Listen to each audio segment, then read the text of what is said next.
The film The Matrix asks a host of philosophical questions, but one of its overriding ideas is Plato's Allegory of the Cave, and we'll explore this idea.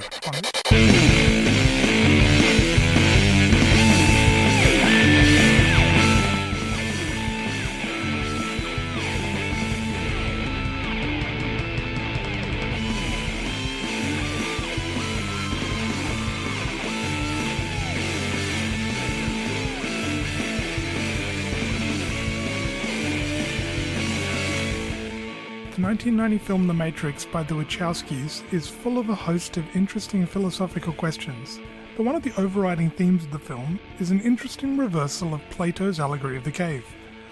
Plato was an ancient Greek philosopher, student of the founder of Western philosophy, Socrates, and he talked about the Allegory of the Cave in his manuscript, The Republic.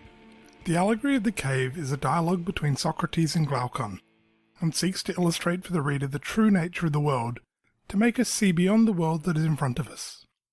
In the story, we are asked to picture a group of men who have been chained in a cave since infancy, and all they can see are flickering shadows of various objects being carried by other men in front of a fire, and the shadows of these objects are projected on the wall in front of them. The objects are statues and models of objects from the real world, straw and clay men, animals, trees, and other things. There are also sounds made by the people moving the objects, but the prisoners attribute these sounds to the shadows on the wall. Over time, the men will name and seek to understand the shadowy images on the wall in front of them. This is their reality. This is as close as they get to the real world. What the men see is not the real world, but this shadowy projection. I think you can see how this fits in with the Matrix films, with humans imprisoned in a virtual world by the machines, and unable to understand what is really going on as they go about their lives. Plato then asks us to imagine a man, chained from infancy and knowing no other life, is freed and able to explore his world from a new perspective. He's able to look directly at what would likely be the blinding light of the fire. He struggles to understand what he sees, struggles to make sense of the objects that have been cast in the shadows on the walls, to understand the deeper reality behind the objects that have been creating what he took for the totality of reality. After some time of adjustment, the prisoner can exit the cave complex itself and move out into the real world, into the brilliant and again blinding light of day, to see the real world and see real animals and men and trees, things he had only previously known as flickering shadows on the wall. At this point, what does the man do? Plato suggests that if he goes back into the cave and tries to tell the other prisoners of all the wonders he has seen, what the true nature of the world is, then he'll be met with scorn and ridicule if he's lucky, and possibly violence. The other prisoners in the cave will assume his journey has addled the man's mind. He'll be babbling of things they have no experience of, things they can't even conceive of because they're so wildly out of their experience. And the freed man will no longer even be all that good at identifying and understanding the shadows projected on the wall, because his eyesight is adjusted to this wider reality. He no longer is adjusted to the dim light of the cave, but the brilliant light of the sun.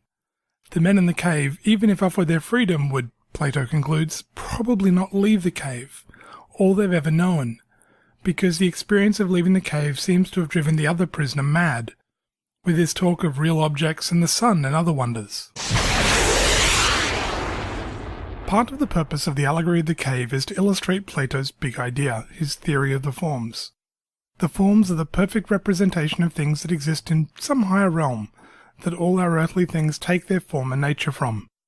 The forms are the really real, the highest and most basic nature of reality.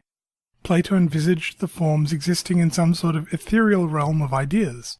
Later philosophers, the Christian Platonists, envisaged the forms as existing in the mind of God. How the Allegory of the Cave acts as the backdrop to the Matrix films, or at least the first one, strikes me as pretty interesting. At first glance, the analogy seems obvious. The denizens of the Matrix are the prisoners in the cave, and the crew of the Nebuchadnezzar and the inhabitants of Zion are the freed prisoners who have walked free of their shackles and seen the real world. But this is where it gets interesting. Unlike in Plato's allegory, those freed from the cave and able to wander in the world don't see a greater, more perfect and more beautiful world, but one is so much worse and more horrible than their existence in the Matrix. Far from being a higher level of existence, this world is bleak, black and destroyed, infested with killer robot squids, horrible bland food, and itchy, ill-fitting clothing. So what should we make of this version of the Allegory of the Cave? It seems like so many of the ideas contained in the Matrix to turn the usual understanding on its head. Given the choice between life in Zion and on the Nebuchadnezzar, I think I can understand why Cypher would choose the blissful ignorance of the Matrix over the harsh, bleak reality of life in the real world. In Plato's vision of the world, we have an eternal realm that contains the forms, and our understanding grows, and as we undertake the philosopher's task, we grow in understanding and appreciation of the forms. That as we look and understand the world, we find chinks and cracks in this world, a chance to see outside the cave and glimpse the real. To move beyond this mere shadow and move closer to the really real. To move outside of the cave, to go beyond the flickering images and shadows. To get beyond this world, to leave the cave. The world of the Matrix presents us with a decidedly different vision, a bleak and horrible one. The comfortable fantasy existence of the Matrix is so much better and easier than the real world. You might struggle to some degree, but nothing like the real world, and there's no giant robot squids trying to tear limb from limb. There is truth in the real world, the truth about what the world is really like, not the illusion created by the machine overlords, but it's a dark and terrible truth. A truth of humankind locked in an endless war that can probably never be won.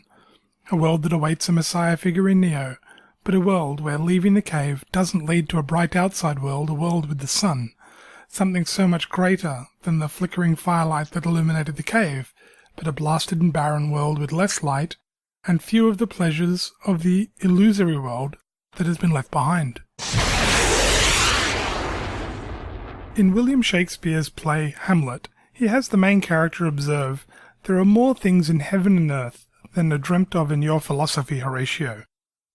The answer that the world of the Matrix gives to this question is an interesting one, because it asserts that the statement has it backwards. In truth, there are far fewer things than are dreamt of in the philosophy of Horatio, that reality is less diverse and wonderful than even in Horatio's reductionist philosophy.